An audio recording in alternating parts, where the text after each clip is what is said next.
Good morning, Easter Hill. I am here to continue our celebration of Black History Month with the theme, Dreams of Our Children.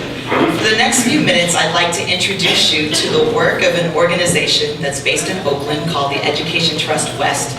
In the fall, they produced a report called Black Minds Matter, the success of California's Black students.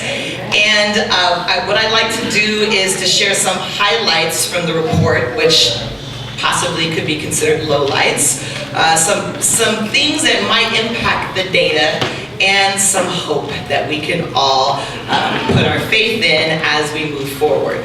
So in the state of California, there are 900,000 African Americans under the age of 25, the vast majority of whom are enrolled in public schools, whether in grades K through 12 or in higher institutions of higher learning. The greatest concentration of African American students is here in Northern California. So there are 5 counties where the African American school population is 10% or greater: Sacramento, Solano, San Francisco, Alameda, and here in Contra Costa County. The largest number of African American students residing in the county is, of course, in Los Angeles, which has something like 125,000. But here in our own backyard, we have many students who are African American who are proceeding through a system that is actually stacked against them and, in fact, has lots of nooks and crannies that encourage failure, unfortunately. And so we know that through the Black Lives Matter movement that there were concerns about how African Americans are treated by the police. In the Black Minds Matter movement, there are concerns about how the educational system treats our children. So I'd like to share with you some sobering statistics and talk about what we can do to fix it. So here in our own backyard, in Contra Costa County, in the West Contra Costa Unified School District, students are required in grades 3 through 8 and in grade 11 to take a proficiency test based on new standards that were implemented in the last couple of years. Now, in the spring of 2015, students took this test across the state. And while we can't put a lot of hope and faith in the data because it's the first year that they took the test, I would like to share with you some information. Across the school district, there are 2,700 students of color, specifically African American, who took these tests. And they are rated in terms of whether you're proficient or you exceed the standards or what have you. Across the district, every time I look at it, I just get so discouraged. 13% of students of African American descent were proficient or advanced in English language arts, and 8% were proficient in math. That means that if we look at the impact of that data, it means that our students technically aren't graduating college and career ready. In fact, many of them are not graduating. I'm a graduate, as many people around here are, of Kennedy High School. The dropout rate for the class of 2014 was 36%.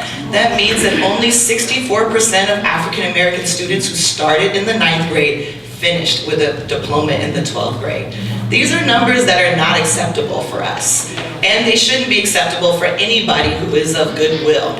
We know that there are lots and lots of great educators, including many sitting in front of me, who are doing their best every day. But there are systemic problems that stack the odds against Black children.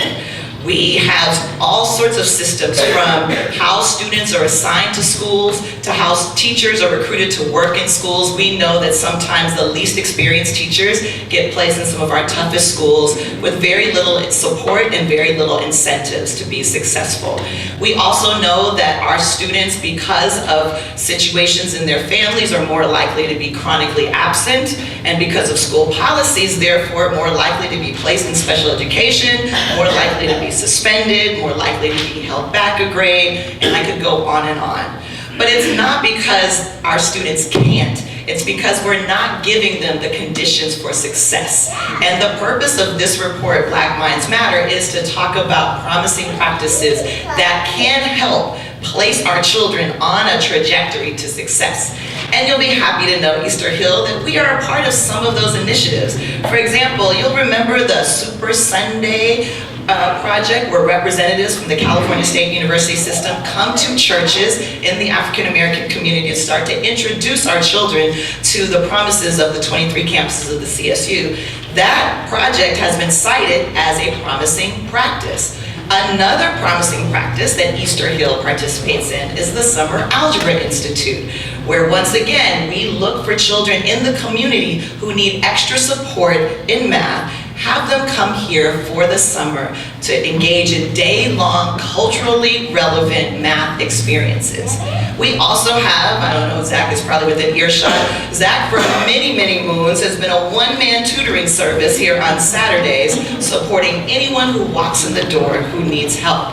We are grateful for the efforts of all of those of you who are participating in these efforts, but we need many, many more hands, and we need many, many more ideas. That's why I'm thankful for those of you who volunteer in the Writer-Coach Connection at Richmond and at Kennedy and at El Cerrito. So I am confident that in this church, we are doing so many things to emphasize the fact that Black minds matter.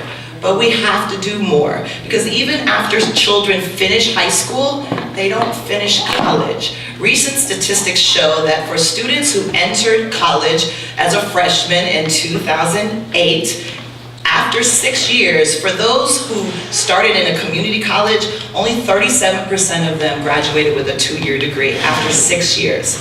The same is true for those who enrolled in a California State University system. 1/3 have a degree in 6 years.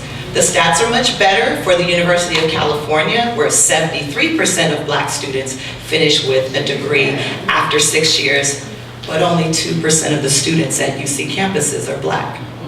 So we have good news, and we have news that could be better.